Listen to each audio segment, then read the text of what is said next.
Je regarde Marianne et elle est imperturbable. Salut à tous, j'espère que vous allez bien, autant que moi en tout cas avec ce beau soleil. Nous sommes aujourd'hui dans les coulisses déjà d'une part, et aujourd'hui je voulais vous montrer une entreprise d'ennoblissement textile. Alors je suis au sein de Pulsion Design sur la commune de la Séguinière et nous allons parler façonnage, sérigraphie, confection. Allez, je la laisse tranquille parce que je sens qu'elle va me faire les gros yeux. À tout de suite.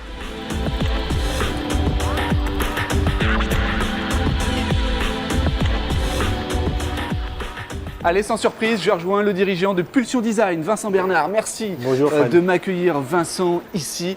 Il fait chaud, c'est bien, en cette période estivale. Sur la route, vous avez vu, je n'ai pas résisté à l'idée de revêtir ce tablier à l'effigie de mon nom. C'est très sympathique. Alors, je vais l'enlever juste parce qu'avec, hop là, comme il fait déjà suffisamment chaud comme ça. Alors nous, on est là pour parler bien évidemment de l'activité, Vincent Bernard. Nous sommes, il faut le rappeler, je pense, dans le début de l'histoire ici, il y a une vingtaine d'années, 25 ans. Plus que ça, en 84. 84, ouais. De Terre de Marin. Voilà, c'est ça. Ouais. En fait, de 84 à 94, le métier d'origine de Michel Péot, le dirigeant actuel du groupe, était façonnier. Et en 94, il a eu l'idée de créer une marinière et de l'appeler Terre de Marin. Et c'était le début de l'histoire. Ce qui fait que ces ateliers ont toujours été après intégrés au groupe, mais n'avaient plus d'activité commerciale directement, c'était intégré. Et donc c'est là où vous intervenez, vous êtes dans son prolongement. Voilà, exactement. Je reprends ce bel outil pour essayer de recréer une nouvelle histoire en fait, puisqu'il y avait des outils magnifiques, il y avait un passé magnifique, mais il n'y avait plus de commerce. Et voilà, j'essaie de faire connaître maintenant cette activité-là et de diversifier. Un métier pas si facile qui est confronté déjà au marché. Comment on doit faire justement pour faire front à cette difficulté? Je pense qu'il faut innover. Ce que vous faites. Voilà, ce qu'on fait à travers notamment le tablier. Ce qu'on a vu, le tablier. Voilà, le tablier Ardoisine par exemple, où là on crée des collections. Donc, avec le groupe, mais avec d'autres partenaires et entre autres locaux. On peut citer Muliez dans le vêtement d'image par exemple, ou une grosse administration va bientôt lancer ça pour la rentrée avec un petit mémo, c'est la rentrée, etc. Et puis on se diversifie en sortant du prêt-à-porter, c'est-à-dire qu'en allant sur la déco, en allant sur l'industrialisation, de la personnalisation aussi. Et puis je crois qu'on en parlera tout à l'heure en confection avec des gens comme le Puy du Fou par exemple. Alors justement, pour bien qu'on comprenne, il y a deux ateliers. Oui. Confection et sérigraphie, celui dans lequel nous sommes maintenant. Oui, c'est bien ça. La confection, où vous verrez tout à l'heure, c'est des couturières tout simplement. Et donc des personnes qui fabriquent. Donc on fabrique surtout les prototypes et les collections ou les costumes par exemple pour le Puy du Fou ou d'autres produits. Et la sérigraphie, on imprime. Donc c'est-à-dire que les gens achètent un t-shirt, une association, un club de sport, du vêtement d'image, etc. Et là on va imprimer dessus. Ouais. Qu'est-ce qui marche le mieux entre les deux? C'est deux activités complémentaires en fait. La grande force des ateliers, c'est ça, c'est qu'on va pouvoir ennoblir et on a parlé aussi de vêtements de sport, on va pouvoir faire du vêtement de sport personnalisé complètement. On a des clubs, entre autres de tennis de table en ce moment qui nous font confiance, où l'intérêt d'avoir les deux, où je vois devant moi j'ai un coussin personnalisé, c'est plutôt une force. On parle souvent du 100% made in France. Et souvent, ça peut faire peur en se disant ça va coûter plus cher. Quelles sont vos armes, vous, pour contrecarrer ça? Alors, dans le cas du maillot de sport, on a constaté que le 100% Made in France n'était pas plus cher en fait. Si on achète le maillot dans une grande enseigne et qu'on le fait sérigraphier après, ça sera grosso modo 15% moins cher que nos maillots faits 100% sur mesure. Par contre, de l'autre côté, on va pouvoir chez nous commander 153 maillots avec le XL, le M, etc. On n'est pas dépendant des effets de mode, puisqu'en fait, le club de sport qui veut garder pendant 5 ans son maillot, il va pouvoir le faire fabriquer, et par série 10, par série 12, etc. Donc finalement, on ne surstocke pas, puisque les marques, que ce soit les grandes marques ou les petites marques, par exemple, de tennis de table, il y a des marques comme Stiga, Tibar, etc., changent de mode et de collection chaque année et ça fait qu'on se retrouve dans le club à ne pas avoir le même maillot. Donc finalement, on peut, dans certains cas, ne pas être plus cher. Vincent Bernard, on parle, mais j'en oublie l'essentiel. Combien de personnes travaillent ici dans les deux ateliers côte à côte? Alors, ça grandit. Voilà, à chaque fois, ça grandit. Voilà, c'est difficile, mais j'ai repris la direction. On était 12 salariés. En ce moment, si on compte tout le monde, on peut être à 19 et je pense qu'on sera 25 d'ici 3 mois. Donc voilà, on va doubler les effectifs Voilà, donc on est plutôt sur une... voilà. On sera à 25 à terme, on va dire. Qu'est-ce que vous recherchez comme profil? Allez, il nous reste une vingtaine de secondes.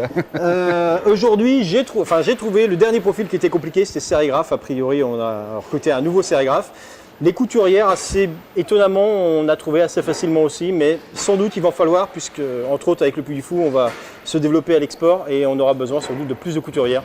On a eu une vision globale de l'entreprise, maintenant on va s'intéresser plus particulièrement à la sérigraphie avec Cédric, il me semble. À tout de suite.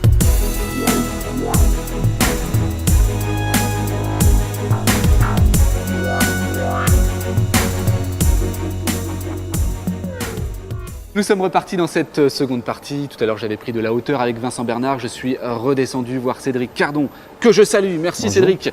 Merci d'être avec nous ensemble. Alors, je rappelle déjà que vous êtes responsable de l'infographie et du numérique ici au sein du service de la sérigraphie. Et moi, je voulais une définition à peu près, voilà, non pas exhaustive, mais en gros expliquer aux téléspectateurs ce que c'est la sérigraphie. Donc la sérigraphie, c'est un moyen d'impression qui est un dérivé du pochoir. On a un pochoir par couleur et par placement, c'est-à-dire qu'on peut imprimer sur différents supports, qu'ils soient montés ou produits montés ou de la pièce, de la plaque, du papier ou d'autres supports. Ici, on est spécialisé du coup dans le textile. Donc on peut imprimer, enfin il faut bien comprendre que sur la sérigraphie, il nous faut un pochoir pour le devant et un pour le dos. Si le logo est en 2 couleurs, il nous faudra donc 2 pochoirs. Quand on parle, Cédric, de flocage, c'est une autre technique, c'est autre chose encore? Le flocage, le terme, c'est un abus de langage en fait. Le flocage, c'est bien spécifique. On parle du coup c'est du poil de viscose que l'on vient déposer du coup sur un textile. Et c'est une idée générale, c'est le terme qu'on utilise par les non-initiés. Cédric Cardon, passons aux choses sérieuses. Je vais prendre mon air grave là maintenant. Quelles sont les différentes étapes, j'arrive pas à être grave, quelles sont les différentes étapes voilà, du processus de sérigraphie? On commence par quoi? À la base, il nous faut une image. Donc à partir de là... Donnée par le client? Donnée par le client, ouais. Okay. Donc c'est soit un logo, soit un visuel ou, voilà. ou un simple motif de base. À partir de celui-ci, on va le gérer en numérique pour pouvoir réaliser du coup une séparation. Donc séparer les différentes couleurs de façon à créer un film pour chacune de ces couleurs, sur lesquelles on aura des croix de calage qui nous permettront de caler ces couleurs entre elles et les positionner correctement du coup sur la machine par la suite. La machine qui est derrière nous? Voilà, tout à fait. Donc qui s'appelle un carrousel. Donc celle-ci que l'on a derrière nous va jusqu'à 4 couleurs et on a une deuxième machine qui, elle, peut aller jusqu'à 6 couleurs. Vous avez 2 machines au total ou il y a d'autres méthodes également de sérigraphie? D'autres machines que vous cachez un petit peu? On a d'autres procédés d'impression, de marquage aussi. Donc on a la partie numérique, donc avec la sublimation, qui va plutôt être dédiée du coup à une partie plutôt sur du synthétique et du synthétique clair blanc. Pour la machine qui est derrière nous, lorsque un client vous demande voilà, une sérigraphie, ça peut être fait jusqu'à combien d'unités? Combien d'unités peuvent sortir ici de l'atelier? Il n'y a pas franchement de limite. 2000, 3000, ça peut être plusieurs milliers. On est sur plusieurs milliers. Ou on peut être sur de la pièce unitaire aussi. Tout va dépendre du coût de la demande. Mais par contre, ça va engendrer des frais aussi. Donc ça va dépendre plus cher forcément si on achète un exemplaire que 3000, j'imagine. Ouais. Mais dans l'absolu, on peut faire une pièce. On peut faire une pièce, voilà. Bon, bah, c'est parfait, je pense qu'on a fait un petit peu le tour.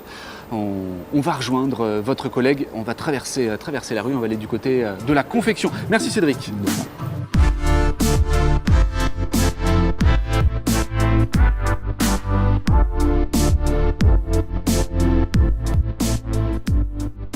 Allez, on va terminer cette émission en beauté avec Nadège Berthet, responsable de l'atelier de confection. On a juste traversé la route. Derrière nous, d'ailleurs, on va peut-être parler tout doucement parce que ça travaille derrière nous, c'est concentré avec les mécaniciennes en confection. Oui. Nous sommes là pour parler de la confection. Tout à l'heure, donc avec Cédric, on parlait de la sérigraphie. C'est quoi la différence? En quoi ça diffère déjà? Alors nous, on va monter le vêtement. En sérigraphie, il pose un visuel sur le vêtement et nous, on va monter. C'est-à-dire qu'on va réceptionner le patronage du client, le couper à la découpe automatique et après passer sur les machines à coudre pour monter le vêtement de A à Z jusqu'à la finition et au repassage.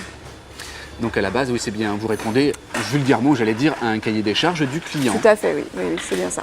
Là, ce qui sort des ateliers ou de l'atelier en l'occurrence, il y a moins d'unités. Voilà, oui. On est sur un vêtement, on peut passer entre 15, ça va être des petits articles, jusqu'à des fois 8 heures de travail sur certains produits.